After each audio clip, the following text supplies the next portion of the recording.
ഓരോ വർഷവും ഓണത്തിന് ഓണം ബോണസ് 7,000 രൂപയാണ് ഒരാൾക്ക് നമ്മൾ കൊടുക്കുന്നത്. അതുപോലെ പെൻഷൻ അവർക്ക് പ്രായം കഴിഞ്ഞ അതിനുള്ള പെൻഷൻ കൊടുക്കും.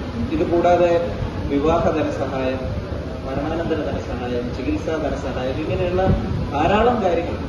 ഭിന്നശേഷിക്കാരായ ലോട്ടറി തൊഴിലാളികൾക്ക് മുച്ചക്ര വാഹനങ്ങൾ കൊടുക്കുക, ഇങ്ങനെയുള്ള ധാരാളം കാര്യങ്ങൾ നടക്കുന്നുണ്ട്. ഇതിന്റെ കാര്യങ്ങളും ഭാഗ്യക്കുറിയുമായി ചേർന്ന് നിൽക്കുന്നതാണ്. ഇതേപോലെ തന്നെ എല്ലാവർക്കും അറിയാവുന്ന ഒന്നായിരിക്കും കാരുണ്യ ഭാഗ്യക്കുറി എന്ന് പറയുന്ന ഒരു ടിക്കറ്റ് ഉണ്ട്. കാരുണ്യ പ്ലസ് എന്ന് പറയുന്ന മറ്റൊരു ടിക്കറ്റും ഉണ്ട്. അപ്പോൾ ഈ കാരുണ്യ പദ്ധതി, അതായത് ഇന്ന് കേരളത്തിലുള്ള നമ്മുടെ ആരോഗ്യ സുരക്ഷാ പദ്ധതിയുടെ പ്രീമിയം അടയ്ക്കാൻ ഭാഗ്യക്കുറി വകുപ്പാണ് പലപ്പോഴും ഈ തുക കൈമാറിക്കൊണ്ടിരിക്കുന്നത്. സ്വാഭാവികമായും ആരോഗ്യ സുരക്ഷാ പദ്ധതിക്ക് വലിയ തുക ആവശ്യമാണ്. അതിൽ നിന്ന് ഭാഗ്യക്കുറി വകുപ്പിനാലാവുന്നത് ഭാഗ്യക്കുറി വകുപ്പ് ഇതിൽ നിന്ന് ഇടയ്ക്കിടയ്ക്ക് കൈമാറുന്നുണ്ട്. അപ്പൊ ഈ പറഞ്ഞു വന്നത്, ഈ കിട്ടുന്ന ലാഭം പോലും ഈ തരത്തിലുള്ള പ്രവർത്തനങ്ങൾക്ക് മാറ്റിവെക്കുന്ന ഒരു സാഹചര്യമാണ് ഇന്ന് നിലവിലുള്ളത്. മുൻകാലങ്ങളിലൊക്കെ ഒരു വിഷയം കേൾക്കാറുണ്ട്, ഈ ലോട്ടറി അടിച്ച ആളുകൾ പിന്നീട് പരമദരിദ്രന്മാരായി മാറുക ചെയ്യുക. നമ്മുടെ നാട്ടിലൊക്കെ അങ്ങനെയാണ്, ലോട്ടറി അടിച്ചാൽ പിന്നെ ഇപ്പൊ അതോ അങ്ങനെ ഒരു സംഭവം കേൾക്കുന്നില്ല.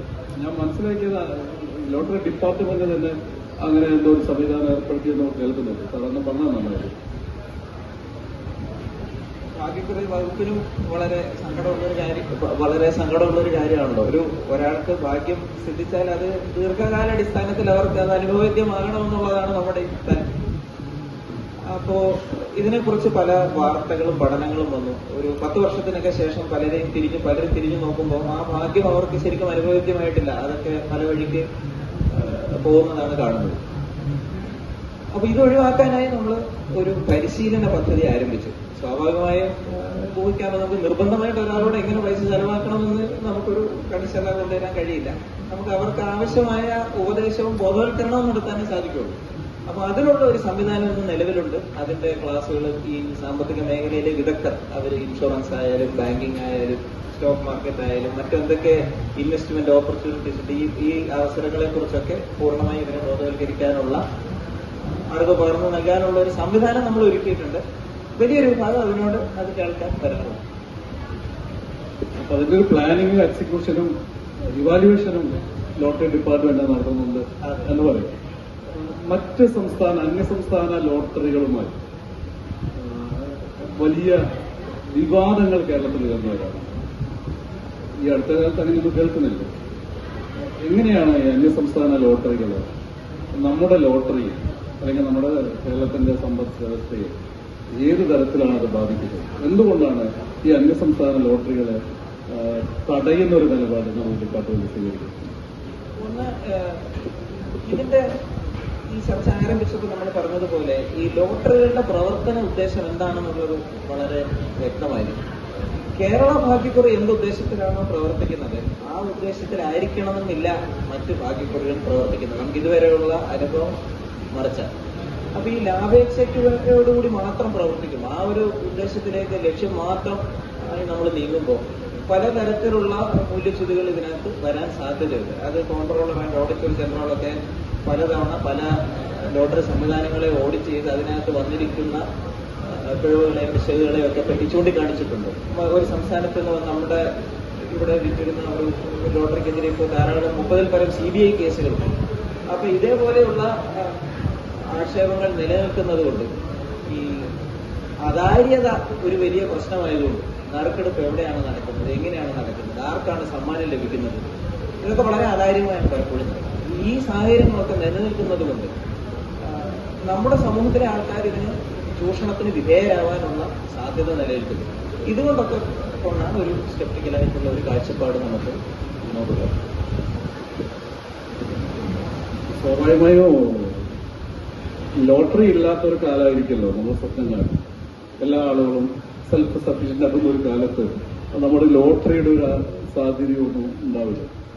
അങ്ങനെ ഒരു കാലം വരെ നമ്മൾ പ്രതീക്ഷിക്കാം. നമ്മൾ ചോദിക്കുന്നത്, ഇത്രയും കൊല്ലത്തൊരു അനുഭവത്തിന്റെ വെളിച്ചത്തിൽ ഇനി അങ്ങോട്ട് ലോട്ടറി മേഖലയിൽ നടത്താൻ ഉദ്ദേശിക്കുന്ന ഒരു മാറ്റങ്ങളെ പറ്റി ഇതിനൊരു സ്വപ്നം ഉണ്ടാവില്ല എല്ലാവർക്കും. ഇതിന്റെ ഒരു തലപ്പത്തിരിക്കുന്ന ആളെന്നുള്ള നിലയ്ക്ക് സാറിന് ഉണ്ടാവില്ല. അതൊന്ന് പറഞ്ഞാൽ നമ്മുടെ ഏറ്റവും പ്രധാന ലക്ഷ്യങ്ങളിലൊന്ന് ഇന്ന് കേരള ഭാഗ്യക്കുറി അനുഭവിക്കുന്ന ഒരു വിശ്വാസ്യതയുണ്ട് പൊതുജനങ്ങൾക്കിടയിൽ. കേരള ഭാഗ്യക്കുറി എന്ന് പറഞ്ഞാൽ സർക്കാർ നടത്തുന്നതാണ്. അതിന് തീർച്ചയായും സമ്മാനമൊക്കെ കൃത്യമായി കിട്ടും. മറ്റ് ആക്ഷേപങ്ങളൊന്നും ഇതിന്റെ മേൽ വരില്ല. ആ വിശ്വാസം നിലനിർത്തിക്കൊണ്ട് പോവുക എന്നുള്ളത് തന്നെ ഭാരിച്ച ഉത്തരവാദിത്തമാണ്. അതും ഈ മാറുന്ന കാലഘട്ടത്തിൽ, ഡിജിറ്റൽ കാലഘട്ടത്തിൽ പലതരം തട്ടിപ്പുകളും മറ്റു കാര്യങ്ങളും ഒക്കെ, സ്കാമുകളൊക്കെ നടക്കുന്ന ഈ കാലത്ത് ഈ തരത്തിൽ ഇതിനെ മുന്നോട്ട് കൊണ്ടുപോകാൻ ഉള്ള എല്ലാ ശ്രമവും നടത്തുന്നതാണ് ഇപ്പോഴത്തെ നമ്മുടെ ഒരു വലിയ ഉദ്ദേശം. രണ്ട്, ഇതിന്റെ ജനപ്രീതിയും ഇതിന്റെ പൊതു സ്വീകാര്യതയും വർദ്ധിക്കേണ്ടതുണ്ട്. പുതിയ തലമുറയിലേക്ക് കൂടെ വരേണ്ടതുണ്ട്. അപ്പോൾ എന്തുകൊണ്ട് കേരള ഭാഗ്യക്കുറി പ്രവർത്തിക്കുന്നു? ഇത് ഈ പറയുന്ന ആത്മാഭിമാനത്തോടുകൂടെ തൊഴിൽ ചെയ്യാനുള്ള ഒരു അവസരമാണ് ഇതിലൂടെ ഉള്ളത്. ആ സംവിധാനം താൽക്കാലികമായെങ്കിലും നമ്മുടെ സമൂഹത്തിൽ നിലവിലെ സാഹചര്യങ്ങളിൽ തുടരേണ്ടത് അത്യാവശ്യമാണ്. നമുക്ക് കാണാൻ കഴിയുന്നിടത്തോളം ഈ സാഹചര്യം, ഈ സംവിധാനം നമുക്ക് നിലനിർത്തേണ്ടതുണ്ട്. അതുകൊണ്ട് തന്നെ അതിനാവശ്യമായ വിശ്വാസ്യതയും സുതാര്യതയും ഉയർത്തിപ്പിടിച്ചുകൊണ്ട് എങ്ങനെ വരും കാലഘട്ടത്തെ നേരിടാവുന്നതാണ്. മുൻകാലങ്ങളിലൊക്കെ സ്കൂളുകളിൽ ഒരു സമ്പാദ്യമൊക്കെ ബന്ധപ്പെട്ട് ഒരു സഞ്ചയിക പോലുള്ള പ്രോജക്റ്റുകളൊക്കെ ഉണ്ട്. ഇന്ന് അത്തരത്തിലുള്ള ഒരു സംവിധാനങ്ങൾ അത്ര സജീവമല്ല. ചെറുപ്പത്തിൽ തന്നെ കുട്ടികളിൽ ഒരു സമ്പാദ്യശീലം വളർത്തിയെടുക്കുക എന്നൊക്കെ ഉള്ളൊരു കാഴ്ചപ്പാടില്ല. ആ മേഖലയിലേക്ക് ലോട്ടറിക്ക് ഒരു സാധ്യതയുണ്ട്. അത് എന്തുകൊണ്ടാണ് ലോട്ടറി ഉപയോഗപ്പെടുത്തുന്നത്? ഞങ്ങൾ ഇത് അക്കാഡമിക് സെക്ടറിൽ ഇത്തരം കാര്യങ്ങൾ ചർച്ച ചെയ്യാറുണ്ട്.